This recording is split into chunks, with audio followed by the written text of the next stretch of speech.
deputies are still surrounding the Aloha Motel. You can take a look for yourself. Right now, they are investigating those gunshots that left one man dead. This is how they will start the year online. Teachers will be teaching from their classrooms, and students will be here at home learning. Here in the parking lot, the water has not gone down even a little bit today. In some spots here in the parking lot, it actually comes above my knee. I was just speaking to one couple who says they live in the house right next door to this man where he is barricaded in right now. And here in the NBC2 Alert Center, I have brand new information about those wildfires happening in California. I want to get you out to a news conference that's happening right now. To say to them anything? Anything you have to say to them? They're sitting right here in front of you. Now I'm having a blessed They want to know how you're going to repay them. How will you repay them? Hundreds of thousands of dollars. One woman here, 180,000. You went out of business, and then what happened? What happened to all the money? We're definitely seeing that flooding from Hurricane Eta. Just take a look at the downtown area. I mean, the roads are completely flooded out. I've been talking to people who live in this neighborhood, and they tell me that just after 1 this morning, they woke up to the sound of gunshots. We're weeks away from school starting, and chances are parents are packing their kids' bags with hand sanitizer, then sending them here to school. But the question is this safe? We'll talk about a wild ride. A man is in jail tonight after leading police on a crazy chase. Here at CenturyLink, thousands of you have been tested, and some of you telling me as you wait for your results, they come here to grocery stores, then here to restaurants, which could spread the virus to dozens of people. Stephen Dukes, did you steal hundreds of thousands of dollars from these people? Did not. One down. You have no idea what a pleasure it was to see him walking out. In one to go. 13 charges. Are you guilty? Nope. They're still looking for Matthew Harden. I will not rest until these two guys are in prison. 2 years ago, Phil Jelineski trusted Stephen Dukes and Matthew Harden to make his dreams come true. Our dream was to build a house here in South Gulf Cove. That dream demolished, he says, by HD Custom Homes. 53 homeowners that lost close to $8 million. He lost $10,000, a drop in the bucket to what others lost. But I saw people that lost $300,000, $400,000. I mean, they lost everything.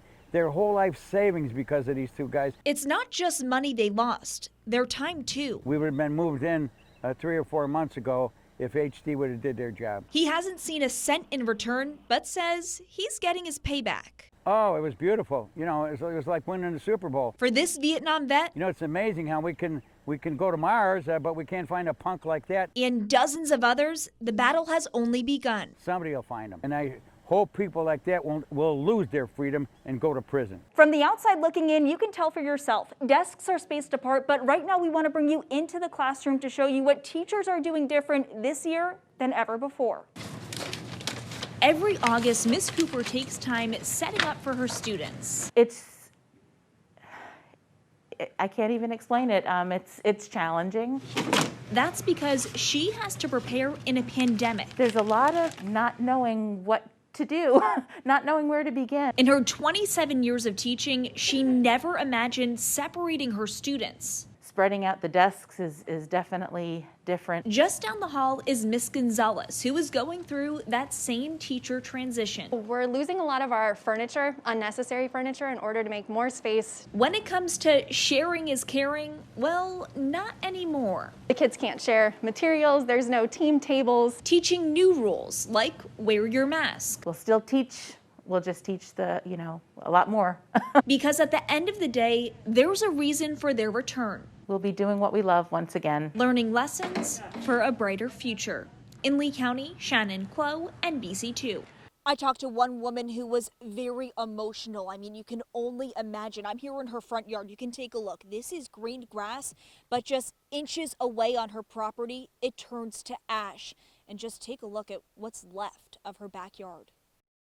So this is what's happening right in front of our house. A terrifying sight. I just saw these big flames of fire, and all of a sudden sparks started hitting another tree, and then it would go to another tree. Eves Lane says in a matter of seconds, smoke filled her entire neighborhood. It just kept going from one tree to the other, and we didn't know if they were going to ever stop it. And this thing is about to jump the dirt road. Her neighbor catching it all on camera. It's like that. It all changes. Other neighbors telling me as soon as they stepped out their front door, there it was. And it got so close you can actually hear the fire burn. It was spreading from tree to tree, and the worry was their homes were next. I was worried. I mean, you know, when it's that close to the house, you don't know if you're going to lose the house or what. So they wasted no time. They were doing whatever they could to save everything they have.